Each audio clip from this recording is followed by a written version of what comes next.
BTC कन्या विद्यालय नूरपुर में समग्र शिक्षा अभियान के तहत शिक्षा संवाद कार्यक्रम आयोजित किया गया। कार्यक्रम की अध्यक्षता स्कूल की प्रधानाचार्य चंद्ररेखा शर्मा ने की और एसएमसी प्रधान सुनील पिंटू विशेष रूप से कार्यक्रम में मौजूद रहे। इस बारे में अधिक जानकारी देते हुए स्कूल की प्रधानाचार्य चंद्ररेखा शर्मा ने बताया कि इस कार्यक्रम के तहत 6ठी से 8वीं कक्षा के बच्चों की परीक्षाएं और उनकी पढ़ाई को लेकर चर्चा की गई। उन्होंने कहा कि कार्यक्रम में अभिभावकों ने बच्चों को ऑनलाइन कक्षाओं के दौरान आ रही दिक्कतों के बारे में भी जानकारी दी। उन्होंने बताया कि कई अभिभावकों ने शिकायतें दी हैं कि बच्चों को ऑनलाइन कक्षाओं के समय दिक्कतों का सामना करना पड़ रहा है। वहीं कई अभिभावकों ने शिक्षा संवाद कार्यक्रम की प्रशंसा की है। अभिभावकों ने संतोष जताया कि सरकारी स्कूलों में इस तरह का सिस्टम है जहां बच्चों के समग्र विकास पर ध्यान दिया जाता है। वहीं इस कार्यक्रम में भाग लेने वाले एक अभिभावक ने बताया कि शिक्षा संवाद कार्यक्रम प्रशंसनीय है और इस कार्यक्रम के जरिए अभिभावक और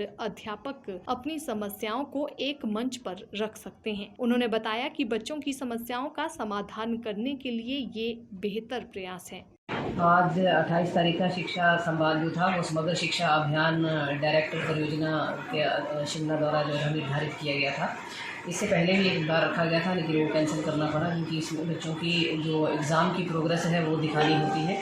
इसमें हमने आज चर्चा की है 6वीं से 8वीं वाले बच्चे जो एलिमेंट्री डिपार्टमेंट के बच्चे हैं उनके FA1 FA2 की परीक्षा के रिज़ल्ट के बारे में हमने चर्चा की है आज। और SA1 जो उनका चल रहा है उसमें पेरेंट्स को कोई दिक्कत आ रही हो या उसके संबंध में हमने आज सब चर्चा की है। साथ ही साथ बच्चे जो ऑनलाइन स्टडी कर रहे हैं तो बहुत सारी दिक्कतें पेरेंट्स के द्वारा बताई गई हैं कि दिक्कतों का सामना करना पड़ा है। कहीं नेट की कमी है, कहीं डाटा की कमी है और कहीं उनके पास स्मार्टफोन जो है वो अगर एक होता है तो बच्चे जो हैं गांव के क्षेत्र के जितने बच्चे हैं उन्हें दिक्कतों का सामना करना पड़ रहा है। ये पेरेंट्स के द्वारा बताया गया है आज शिक्षा संवाद के अंदर।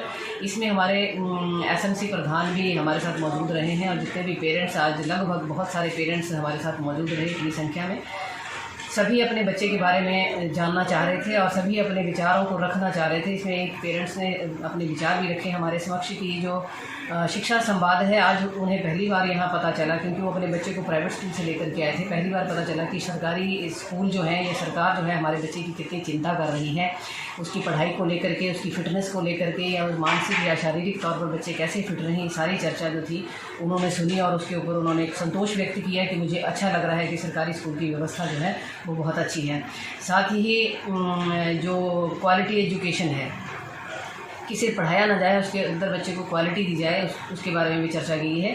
इस शिक्षा संवाद में सभी शिक्षक और सभी पेरेंट्स जो थे मौजूद रहे, आमने सामने वार्तालाप हुए हैं इसके अंदर और बच्चों को फिट रहने के और खेलो इंडिया खेलो जैसी स्कीम जो है वो सारी बताई गई हैं। जो फ्री सरकार की स्कीम्स हैं वो भी पेरेंट्स के सामने रखी गई हैं। वर्दी का जो मैटर है वो भी बताया गया कि वर्दी मिलने वाली है, किताबें दी गई हैं, जो भी सरकार सुविधाएं देती है तो वो सारी सुविधाओं की चर्चा आज इसके अंदर की है। सबसे बड़ी बात इसके अंदर ये चर्चा रखी गई बालिकाओं को लेकर के रखी गई, बालिकाओं की शिक्षा को लेकर के रखी गई और माताओं को सभी को अवेयर किया गया क्योंकि ये कन्या विद्यालय है और ये कोरोना काल में बहुत सारी बच्चियों के साथ बहुत सारे स्थानों पर सुनने को मिला कि कुछ ऐसे घटनाएं हो गई हैं जो नहीं होनी चाहिए। तो हम भगवान का शुक्रिया अदा करते हैं कि हमारे विद्यालय में ऐसी कोई भी घटना नहीं हुई है। हमारे बच्चे जो हैं वो सही रास्ते पर चले हैं क्योंकि माताएं और उनके जो अभिभावक हैं वो बहुत जागरूक हैं इस प्रति। हमने सामाजिक जागरूकता चेतना अभियान के अंतर्गत भी ऑनलाइन सभी पेरेंट्स को अवेयर किया, बच्चों को अवेयर किया, जिसका परिणाम है कि आज शिक्षा संवाद हमारा एक सकारात्मक पोजीशन में रहा। बहुत सारे पेरेंट्स ने आज साथ दिया, उन्होंने इंटरेस्ट शो किया। साथ ही साथ एक बात सभी अभिभावकों द्वारा SMC प्रधान के माध्यम से रखी गई है कि ये जो 9वीं से 12वीं तक की जो कक्षाएं हैं अगर ये पूरा सप्ताह लगा दी जाती हैं तो बहुत अच्छा होता है क्योंकि माता पिता ने माना है कि हमारी निगरानी में बच्चे जो हैं वो चाहे हर घर पाठशाला है या कोई और माध्यम है, बच्चे सही तरीके से नहीं पढ़ पा रहे हैं, उनके पास जो ज्ञान है वो शून्य के बराबर है। तो शिक्षा संवाद में इन सभी बातों पर चर्चा की गई। कुल मिलाकर के हमारा जो शिक्षा संवाद था वो सकारात्मक रहा।